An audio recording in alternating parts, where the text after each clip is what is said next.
এর সূরাতুল ফাজর এর প্রথম 2 আয়াত তেলাওয়াত করেছি এবং প্রিয় রাসূলুল্লাহ সাল্লাল্লাহু আলাইহি ওয়াসাল্লামের অসংখ্য হাদিস থেকে একটি হাদিস পাঠ করেছি।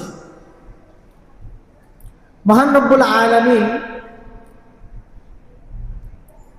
সূরাতুল ফাজর এর শুরুতে বলেন ওয়াল ফাজরি ওয়ালায়ালিন আশর। মহান রব্বুল আলামিন এই সূরার শুরুতে ফজরের এবং 10 রাতের শপথ করেছেন। এখন এই 10 রাতের যে আল্লাহ তাআলা শপথ করলেন,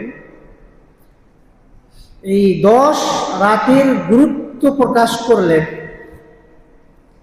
এই 10 রাত কোন 10 রাত? হযরত আব্দুল্লাহ ইবনে আব্বাস রাদিয়াল্লাহু তাআলা আনহু সহ অনেক সাহাবী থেকে, মুফাসসিরিন থেকে, আল্লামা ইবনে কাসির রাহমাতুল্লাহি আলাইহি থেকেও বর্ণিত এই 10 রাত দ্বারা উদ্দেশ্য হলো জিলহজ মাসের প্রথম 10 রাত। জিলহজ মাসের প্রথম 10 রাত। এই যে জিলহজ মাসের প্রথম 10 রাত, এই 10 রাত আল্লাহ রব্বুল আলামিনের কাছে বিশেষ মর্যাদা সম্পন্ন রাত। অনেক দাম এই রাতের। আল্লাহ তাআলা কিছু দিনকে, কিছু মাসকে আল্লাহ তাআলা সম্মানিত করেছেন, দামি করেছেন। কিছু রাতকেও আল্লাহ তাআলা দামি করেছেন। সেই রাতগুলোর মধ্য থেকে এই জিলহজ মাসের প্রথম 10 রাত আল্লাহ তাআলার কাছে অনেক অনেক বেশি দামি। প্রিয় রাসূলুল্লাহ সাল্লাল্লাহু আলাইহি ওয়াসাল্লাম ইরশাদ করেন, সহিহ বুখারী শরীফের বর্ণনা, রাসূলুল্লাহ সাল্লাল্লাহু আলাইহি ওয়াসাল্লাম বলেন, قال رسول الله صلى الله عليه وسلم ما من أيام العمل الصالح أحب إلى الله من هذه الأيام يعني أيام العشر। প্রিয় রাসূলুল্লাহ সাল্লাল্লাহু আলাইহি ওয়াসাল্লাম বলেন, এই দিনগুলোর ইবাদত আল্লাহ তাআলার কাছে অনেক বেশি প্রিয়। সেই দিনগুলো হলো জিলহজ মাসের প্রথম 10 দিন, ইয়ানি আইয়াম আল আশর। আশর শব্দের অর্থ হলো 10, আশর। জিলহজ মাসের প্রথম 10 দিন। সাহাবা کرام জিজ্ঞেস করলেন, ইয়া রাসূলুল্লাহ, এই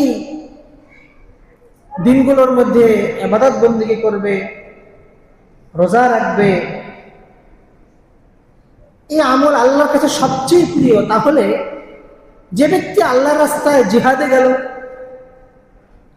যে নিজের জান নিয়ে বের হয়ে গেল, মাল নিয়ে বের হয়ে গেল, তো এই ব্যক্তির সওয়াব, এই ব্যক্তি আল্লাহর কাছে কেমন প্রিয়? সাহাবা کرام রাসূলুল্লাহ সাল্লাল্লাহু আলাইহি ওয়াসাল্লামের কাছে প্রশ্ন করলেন, ক্বালু ওয়ালাল জিহাদ ফি সাবিলিল্লাহ।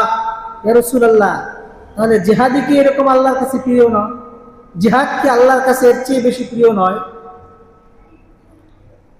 রাসূলুল্লাহ সাল্লাল্লাহু আলাইহি ওয়াসাল্লাম বলেন, ক্বালা ওয়ালাল জিহাদ ফি সাবিলিল্লাহ।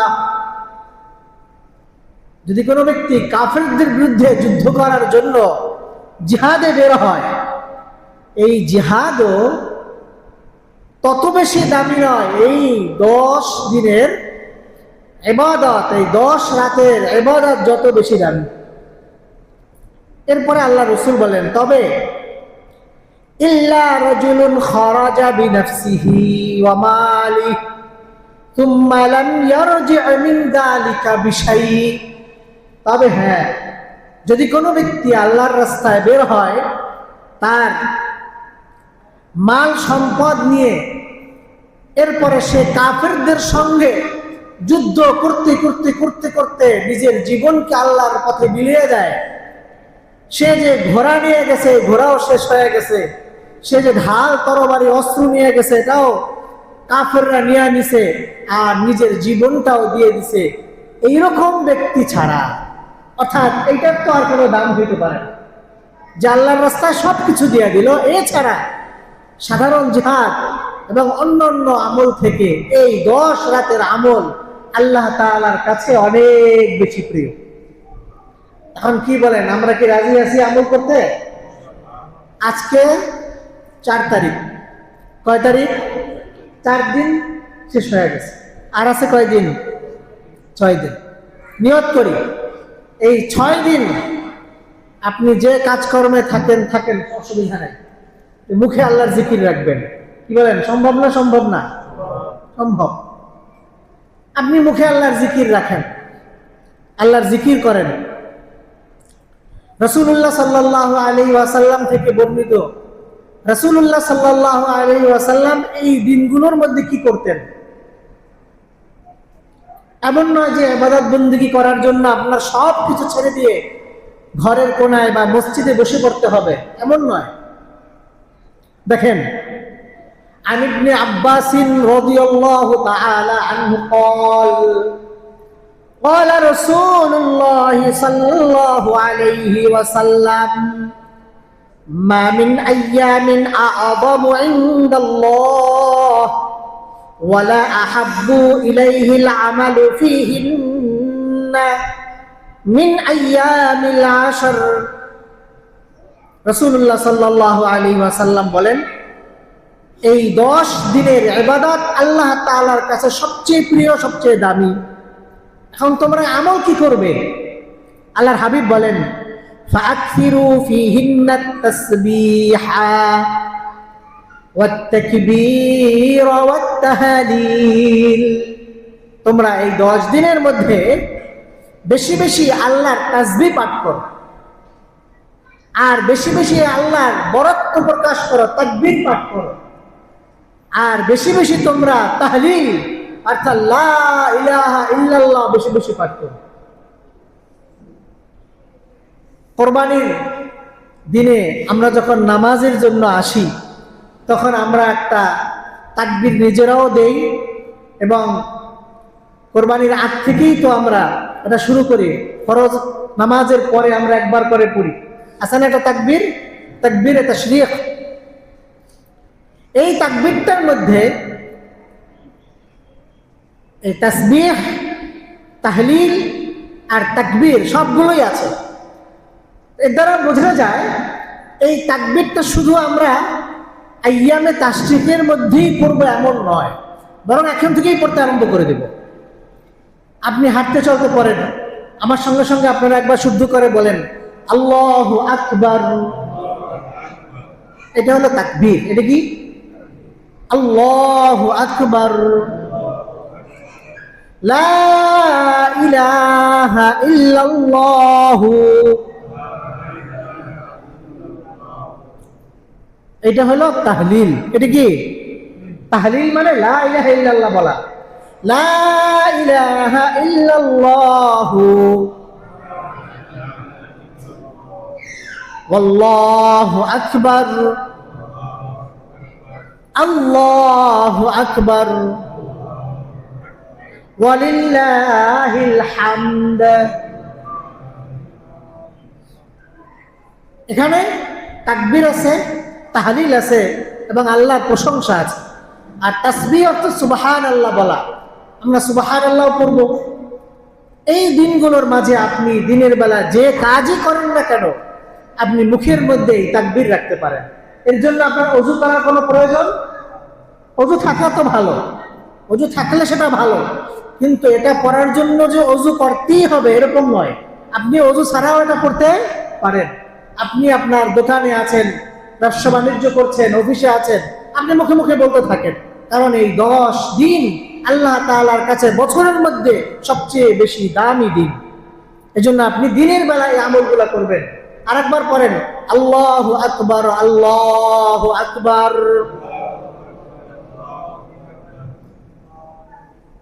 খেয়াল করতেছেন তো আমি কিভাবে বলতেছি? হ্যাঁ, আল্লাহু আকবার, আল্লাহু আকবার। আয় টান দেওয়া যাবে না, আ বলা যাবে না, বার টানা যাবে না, এগুলা ভুল। আল্লাহু আকবার, আল্লাহু আকবার। লা ইলাহা ইল্লাল্লাহ, আল্লাহু আকবার। আল্লাহু আকবার, ওয়ালিল্লাহিল হামদ। শেষে হা, হা উচ্চারণ করে বলবো, ওয়ালিল্লাহিল হামদ। যেটা আমরা বললাম এটার কি অর্থ? আল্লাহু আকবার, আল্লাহু আকবার। আল্লাহ সব জিনিস থেকে আল্লাহ বড়, আল্লাহর শক্তি বড়, আল্লাহর ইলম বড়, আল্লাহর কুদরত বড়, সব কিছু থেকে বড় কে? আল্লাহ। আল্লাহু আকবার, আল্লাহু আকবার। লা ইলাহা ইল্লাল্লাহ, আল্লাহ ছাড়া কোনো ইবাদতের উপযুক্ত কেউ নাই। আল্লাহু আকবার, এবং আল্লাহই বড়। ওয়ালিল্লাহিল হামদ, এবং সকল প্রশংসা আল্লাহরই জন্য। কার জন্য? সকল প্রশংসার অধিকারী কে?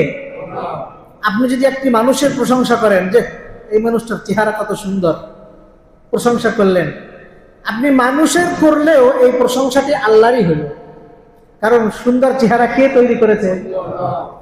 একটা ছেলের মেধা ভালো, তা আপনি তার মেধার প্রশংসা করলেন, যদিও আপনি সরাসরি করেছেন এই ছেলেটার, কিন্তু এই প্রশংসা হয়েছে আল্লাহর, কারণ মেধাটা কে দিল? আল্লাহ। এই জন্য আপনি যারই প্রশংসা করবেন, সর্বকিছুর প্রশংসা শেষ পর্যন্ত গিয়ে পৌঁছবে মহান রব্বুল আলামিনের কাছে, কারণ সব কিছুর স্রষ্টাকে আল্লাহ। এই জন্য আমরা এই তাকবীরগুলো পড়বো ইনশাআল্লাহ। রাতের বেলায় আমরা তাহাজ্জুদের নিয়ত করব। যদি এমন হয় যে আমি হয়তো উঠতে পারবো না, তাহলে ঘুমের আগে পড়ে একবারে ঘুমাবেন। আল্লাহর হাবিব এক হাদিসের মধ্যে ইরশাদ করেন, যদি কোনো ব্যক্তি তাহাজ্জুদের নিয়তে ঘুমের আগে 2 রাকাত নামাজ পড়ে, 4 রাকাত নামাজ পড়ে ঘুমায়, সে যদি জাগতে নাও পারে, আল্লাহ তাআলা তাকে তাহাজ্জুদের সওয়াব দান করে দিবে। যেহেতু এই রাত গুরুত্বপূর্ণ রাত, এজন্য তাহাজ্জুদের আমরা নিয়ত করে ঘুমের আগে হলেও কিছু নফল নামাজ পড়ে ঘুমাবো। আর সহজ বুদ্ধি হইল ইশার নামাজ এবং ফজরের নামাজ জামাতের সাথে পড়ব, কারণ ইশার নামাজ এবং ফজরের নামাজ জামাতের সাথে পড়লে সারা রাত ইবাদত করার সওয়াব পাওয়া যায়। এটা আরো সহজ বুদ্ধি। অন্য সময় যদি ছুটিও থাকে, আমরা খেয়াল করে এই সময়টার মধ্যে যেন না ছুটি। ঠিক আছে না ইনশাআল্লাহ? কি বলেন?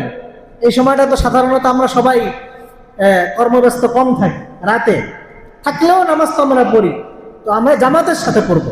আল্লাহ আমাদের সকলকে তৌফিক দান করুন, সকলে বলি আমিন।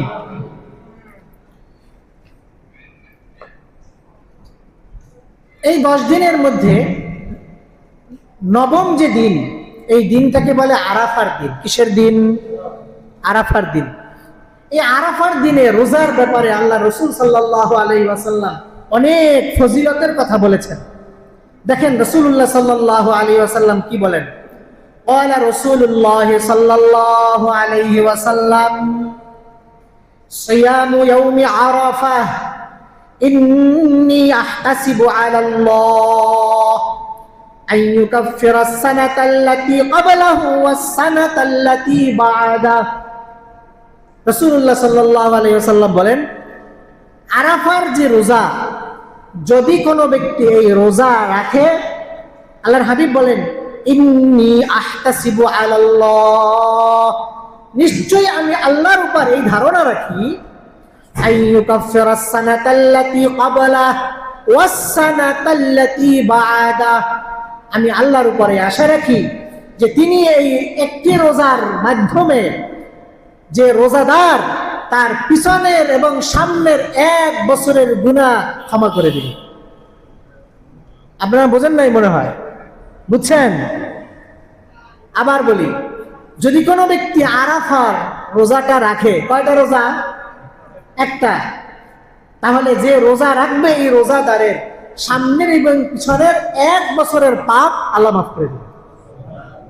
কি বলেন? খোদা তাআলা বাহানা মিজুয়া, আল্লাহ তাআলা বান্দাকে মাফ করার জন্য বিভিন্ন কলা কৌশল মাধ্যম আল্লাহ রাখছেন। বান্দা যেন কি চায়?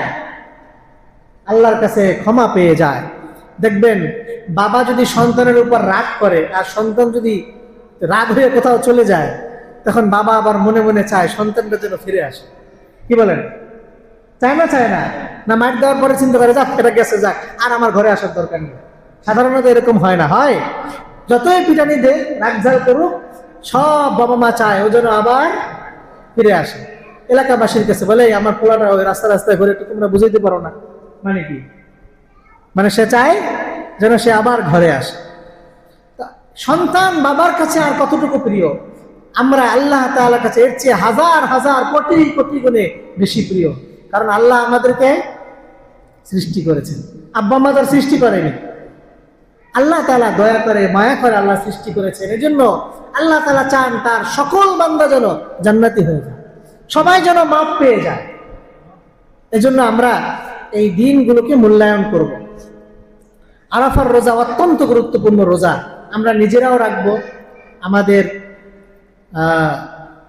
ঘরওয়ালি যারা আছে, স্ত্রী পরিজন, এদেরকে আমরা বলবো তারাও যেন এই রোজাটা রাখে।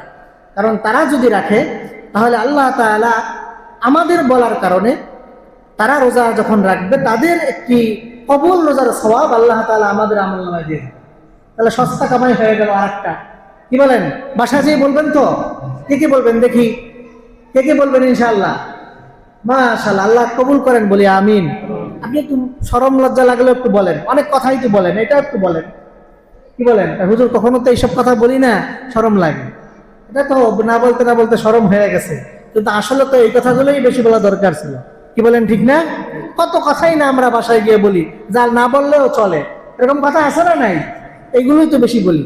কোথায় কি দেখছিলাম, কে কার থেকে কি শুনছিলাম, কে কার সাথে কি করছিল, বাসায় গিয়ে এগুলো এমনি বলতে থাকে। এগুলো না বলে কিছু দিনই কথা বলি, যার দ্বারা আপনার ও আমার আখিরাতের লাভ হবে।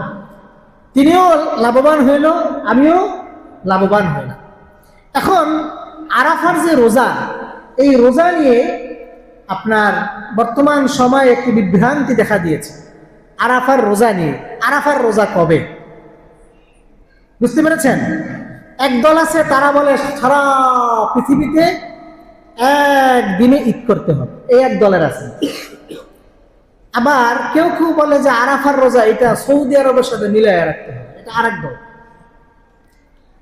সারা বিশ্বে একদিনে ঈদ পালন করতে হবে, এরকম একটা দল বাংলাদেশে বাইরে হয়েছে না? কয়েক বছর বাইরে হয়েছে। আর তাদের যে প্রধান, সে হলো একজন ইঞ্জিনিয়ার। সুবহানাল্লাহ বলবেন না? আশ্চর্যের বিষয়, যেহেতু কত বড় পণ্ডিত, যে প্রধান সে হলো ইঞ্জিনিয়ার। আপনারা আমার কথা শোনার জন্য এখানে এসে বসে রয়েছেন না? প্রত্যেক সপ্তাহে কয়েকশো মানুষ আমার কথা শোনেন। এখন আমি যদি এই অপারেশন আরম্ভ করি, আমার কাছে আপনারা অপারেশন করবেন? কি বলেন? করবেন? হুজুর আবার এটা কি শুরু করছে? হুজুরে কি ডাক্তারি পড়ছে নাকি অপারেশন শুরু করছে? যে ডাক্তারি পড়ছে, যে এটার উপর অভিজ্ঞতা রাখে, সেইটা এই কাজ করবে। যে যে কাজের অভিজ্ঞতা থাকে সেইটা এটা করবে, তা না করলে তাহলে ভুল হবে। কি হবে? ভুল হবে। কখনো এই চটি বই পড়ে আলেম হওয়া যায় না। আপনি একটা ডাক্তারি বই নিয়ে বাসায় বসে পড়ে ডাক্তার হইতে পারবেন? কোন ডাক্তার আজ পর্যন্ত হয়েছে? কি বলেন? হ্যাঁ, এক ডাক্তার কবরস্থানের কাছ থেকে যাইতেছে। কিরকম ডাক্তার হবেন যদি শুধু বই পড়েন? একটা গল্প বলি, হঠাৎ মনে পড়লো, কেতাবে পড়ছি আমরা গল্প। এক ডাক্তার কবরস্থানের কাছ থেকে যায়, তখন যাওয়ার সময় চাদর দিয়ে মুখটা ঢেকে তারপরে যায়। সঙ্গে যারা ছিল তারা জিজ্ঞেস করে, কি ডাক্তার সাহেব, আপনি কবরস্থানের কাছ থেকে যাওয়ার সময় মুখে ঢেকে যান? বলে, এখান থেকে যাওয়ার সময় আমার খুব লজ্জা লাগে। কি লাগে? লজ্জার কি বিষয়? এটা সব মারা গেছে, কবরস্থ মানুষ, আপনার শরমের কি? তাই বলল না, এই লোকগুলা আমার ওষুধ খেয়েই মরছে। এই লোকগুলাই আমার ওষুধ খেয়েই তো মরছে, এই জন্য গেলে শরম লাগে এখান থেকে, হায় হায় আমার ওষুধ না খাইলে তো আর মরতো না। এরকম ডাক্তার হবে যদি শুধু বই পড়ে কেউ ডাক্তার হয়। বুঝতে পেরেছেন? শুধু বই পড়ে ইঞ্জিনিয়ার যেমন হয় না, শুধু বই পড়ে ডাক্তার যেমন হয় না, শুধু বই পড়ে কেউ আলেমও হইতে পারে না। হবে ওইরকম হবে আর কি। আল্লাহ তাআলা আমাদেরকে বোঝার তৌফিক দান করুন। আরাফার রোজা, এটা 9 তারিখ। কয় তারিখ? 9 তারিখ। আপনি বলবেন যে হুজুর, আরাফা তো যেদিন হাজী সাহেবরা আরাফার ময়দানে থাকে সেই দিনই তো আরাফার দিন, তাহলে আপনি 9 তারিখ কিভাবে বানাইলেন? ওই দিন রাখবো, সেটা তো আরাফার দিন হবে। প্রথম কথা হইল, পৃথিবীর সব মানুষ যদি আরাফার ময়দানে যেদিন হাজী সাহেবরা আরাফার ময়দানে থাকে ওই দিনটাকে আরাফার দিন বানাইতে চায় বা মিলাইতে চায়, পৃথিবীর সব মানুষের দ্বারা এটা সম্ভব নয়। কারণ বর্তমান আমাদের দেশে এখন কত বাজে? ধরেন 1টা। এখন কি পৃথিবীতে এমন দেশ আছে না নাই যেখানে রাত 1টা? আপনারা কি বলেন, আছে না নাই? আছে। তাহলে যখন আরাফার দিনে হাজী সাহেবরা আরাফাতের ময়দানে দিনের বেলায়, ঠিক ওই টাইমে পৃথিবীর অন্য একটি দেশের মাঝে ওই টাইমে ফুল রাত, এরকম আছে না নাই? কিভাবে মিলাবে? তাহলে তারা দিনের বেলায় রোজা রাখলেন, তাদের রাত্রের বেলায় রোজা রাখা লাগবে। আর রাত্রের বেলায় কি রোজা রাখা যায়? কি বলেন আপনারা? রাত্রে রোজা রাখলে রোজা হবে? এরপরে দেখেন, আরাফার দিনের পরের দিন হাজী সাহেবরা কি করে? 9 তারিখ তো আরাফা, পরের দিন কোরবানি। হাজী সাহেবরা কোরবানি করে, তাদের কোরবানির দিন। আপনি যেহেতু আরাফা মিলাইছেন, এখন কোরবানি মিলান। আমাদের দেশের একদিন আগে তাদের কোরবানি হয়। আমরা যদি আরাফার পরের দিন কোরবানি করতে যাই, তো কোরবানির দিন হবে? কি বলেন, কোরবানির দিন হবে? আপনারা মনে হয় সবাই আমার কথা বুঝেন না। সবাই বুঝতেছেন আমার কথা? সৌদি আরবে ঈদ একদিন আগে হয় না? কোরবানি একদিন আগে হবে না? তাদের আরাফা তো একদিন আগে। আমাদের যেদিন আরাফার দিন 9 তারিখ, তাদের ওই দিন কোরবানির দিন। আপনি তাদের সাথে মিলাইয়া আমাদের 8 তারিখে, তাদের 9 তারিখে আপনি মিলাইয়া রোজা রাখলেন। তাহলে তাদের 9 তারিখ, আমাদের কয় তারিখ? 8 তারিখ। আমাদের 8 তারিখের পরের দিন 9 তারিখ, আর তাদের 9 তারিখের পরের দিন 10 তারিখ। তাদের হবে কোরবানির দিন, আমাদের তো কোরবানির দিন হবে না। কারণ আপনি কি করবেন বলেন? মিলাইলে কোরবানিও মিলান। যদি আপনি কোরবানিও মিলাইতে যান, আপনার কোরবানি হবে? বলেন, কোরবানি হবে? বলেন, সাহাবাদের ইসলাম, নবীজির ইসলাম, আরাফাতের দিনে যারা হাজিরা অবস্থান করে তাদের ইসলাম আর আমাদের ইসলাম 1 না 2? কি বলেন, 2 না 1? বলেন 2 না 1? ইসলামের বিধান তো 1। তাদের উপর নামাজ ফরজ, আমাদের উপরও। তাদের উপর কয় ওয়াক্ত? আমাদের উপর কয় ওয়াক্ত? তাদের উপর রোজা ফরজ, আমাদের উপরও রোজা ফরজ। তাদের উপর কোরবানি ওয়াজিব, আমাদের উপর কোরবানি ওয়াজিব।